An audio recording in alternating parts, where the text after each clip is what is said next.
Okay guys, welcome back to my channel, and today I'm going to be showing you the common faults and errors that occur when people have installed Ista D but they're getting no communication from their DCAN cable, and it's usually because of one or three reasons.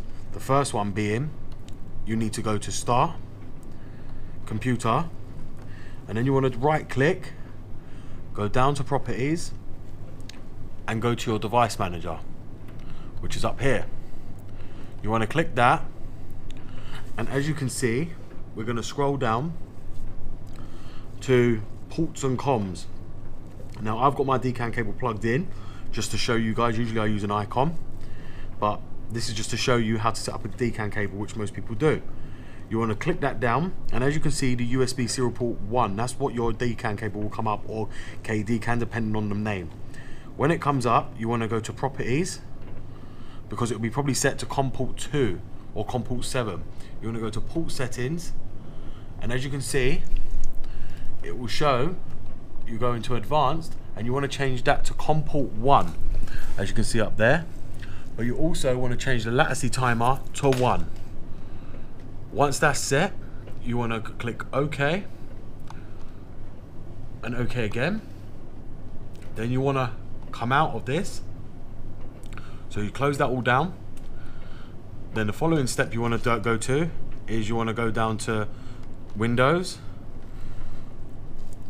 My Computer, Local Disk C, and then you want to find Eddie Abbas, and you want to go into your bin, and you want to find the Eddie Bias INI. So for that, we just keep going until we'll find it, which is right there. Now when you found that, you're going to open it up, and it should say STB OBD as your main interface, and interface 2 will be remote, IE, and ICOM. Now if you're not using an ICOM, that shouldn't matter, but it will always stay as standard. Now after that, you want to check your OBD INI, which is here, and make sure that's set up to COM port 1, which is another common problem. That will be usually set as default to COM port 9 or 7, I cannot remember correctly, but you need to change that. Just edit the INI, and then you want to click Save As after, or Save once you've changed that port number. The rest should be on COM port 2, 3, 4 and so on, but this should always be on COM port 1. Once that's set, that's another error that a lot of people forget. You want to go down here to Start again. You want to go to Computer, Local Disk. You want to find your RHEINGOLD folder, which is right here. After you've gone into RHEINGOLD, you want to go into the Eddie Bias up here, and you want to go into your bin, and again you want to find your Eddie Bias folder here, and make sure it's set like this one's set to remote, as I'm using a ICOM, which is set as default to remote as well. So that's another fault that usually occurs. Now the fourth one is in Ista D itself, which I see this time and time again. As Ista D, all Ista D versions are manually set to ICOM. You have to change the settings in Ista D to Eddie Bias INI. All Ista D installations will be set as standard. Please remember that, to an ICOM. So you want to go to Settings, and you want to go to Vehicle Interface, and it will be set to usually this one, a local area network. You want to change it to Eddie Abbas. Default settings Eddie Abbas INI.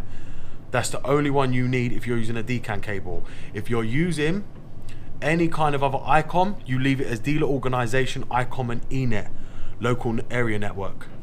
And you click Ethernet as preferred communication channel when connected via ICOM. So you click that on as yes. But if you're using a DCAN cable, you want to check that your Eddie Bias is set to that. That's another common mistake that people do not ever realize. You have to change them settings.